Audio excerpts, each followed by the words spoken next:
요새 재즈마인드라는 유튜브 채널을 대단히 재밌게 보고 있는데 거기 나오는 부부 두 분?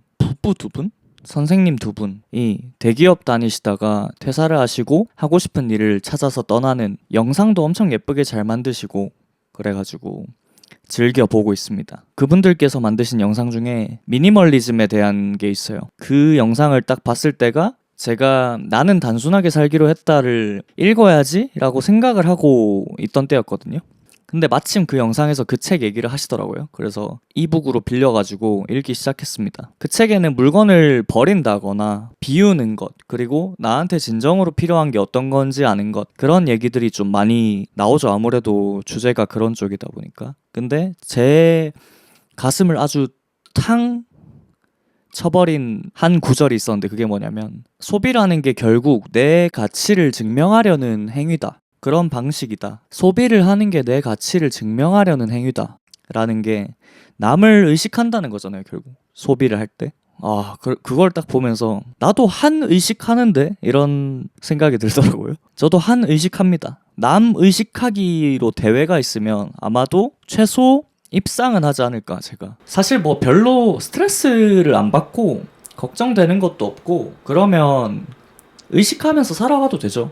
자연스러운 거니까. 근데 그게 좀 스트레스로 다가온다거나 내 스스로를 옭아매는 것 같다라는 느낌이 들기 때문에 고쳐보고 싶어서 지금 이렇게 얘기를 하는 거고 한번 일기를 써보겠습니다. 제가 남을 의식하는 이유를 생각을 해봤는데요. 크게 두 가지더라고요. 첫 번째, 그 사람하고 공감하기 위해서. 공감을 하려면 당연히 그 사람을 의식을 해야겠죠. 그게 첫 번째였고, 두 번째는 그 사람이 하는 말이나 행동의 의도를 파악하기 위해서 의식을 하는 것 같더라고요. 제가 진짜 좀 스트레스를 받았던 건 이 부분 때문입니다. 두 번째 이유 때문입니다. 몇몇 분들은 공감을 하실 수도 있을 것 같아요. 이거에 대해서. 저 사람이 방금 이 얘기를 한 이유는 이런 생각을 했기 때문이지 않을까? 한 발 앞서서 생각하는 거죠.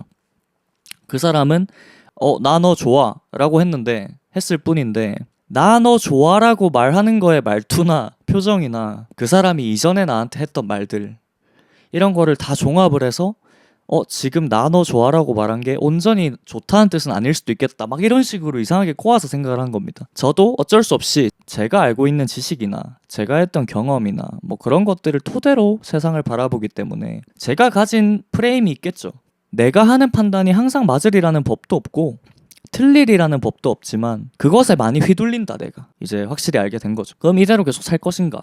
오늘의 일기를 통해서 좀 더 자유로운 그런 것에서 자유로운 내가 돼보고 싶다. 그래서 지금부터는 어떻게 보면 저의 각오이자 이렇게 해보면 어떨까 하는 내 스스로에게 하는 제안 이런 겁니다. 물을 좀 마실게요.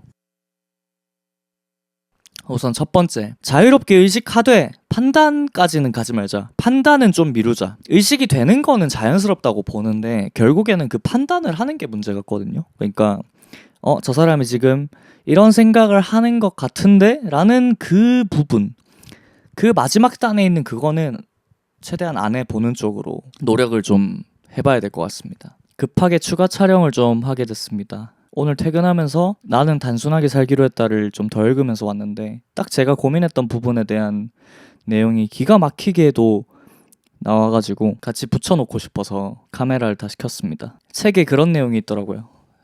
당신이 혼자 고깃집을 갔을 때 그 혼자 고기 먹는 상황을 신경 쓰는 것은 당신밖에 없다. 아무도 당신이 쓸쓸한지나 뭐 실현을 당했는지나 그런 거에 관심이 없다. 설사 누가 그런 생각을 했다 해도 당신은 그걸 증명할 방법이 없다. 옆 테이블에 가서 저를 쓸쓸하다고 생각하셨죠?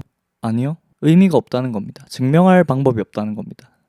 제가 고민하고 있는 부분, 내가 상대방이 이런 생각을 할 것이다 라고 추측하고 판단하는 것. 내가 추측하고 판단해봤자 어차피 진짜로 그런 생각을 했는지를 죽을 때까지 알 방법이 없다는 거죠. 근데 굳이 그것 가지고 내 에너지를 쓰고 스트레스를 받고 할 필요가 있는가? 그렇기 때문에 앞에 까만 티셔츠를 입은 친구가 말했던 것처럼 판단은 하지 말자. 추가 촬영 끝.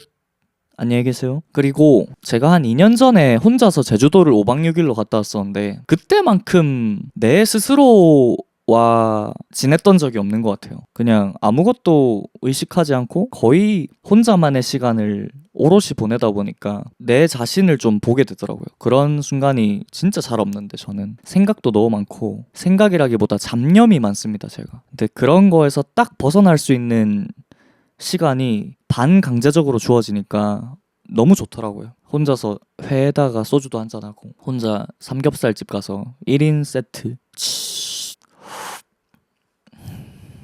1년에 한 번이 어렵다면 뭐 1년 반에 한 번이라도 혼자 짧은 여행을 다녀와 보자. 그런 생각도 해봤습니다. 주기적으로 그런 환기가 좀 필요하지 않을까 싶어서 마지막으로는 제가 앞에서 얘기했던 것들을 이렇게 꾸준히 영상으로 기록을 하든 글로 기록을 하든 계속 남겨보자 라는 겁니다. 내가 2달 전에는 이렇게 생각했네. 근데 지금은 또 다르게 생각하는데 이런 변화들을 보면서 가는 게 좋지 않을까 해서 계속 남기자. 내 스스로를. 남을 의식한다는 게 잘못된 거 아닙니다, 절대. 그냥 단순히 스트레스는 만병의 근원인데 이것 때문에 스트레스를 받으니 내가 그러면 만병을 가질 소냐? 그것은 내가 싫으니까 더 건강하게 살고 싶으니까 줄여나가 보자. 지금은 요만큼이라면 다음 달에는 요만큼, 그 다음 달에는 요만큼, 그리고 다시 조금 올라갈 수도 있다? 하지만 괜찮다. 좀 다시 내려오고 이렇게 살아가고 싶은 마음에서 영상을 남기게 됐습니다. 오늘도 또 저의 이런 넋두리를 끝까지 봐주셔서 너무 감사하고 다음에 또 여러분과 조금이라도 공감대가 형성이 될 수 있을 만한 소재로 만났으면 좋겠네요. 항상 행복하시고 더 건강해지시고 사랑하면서 살아볼까요?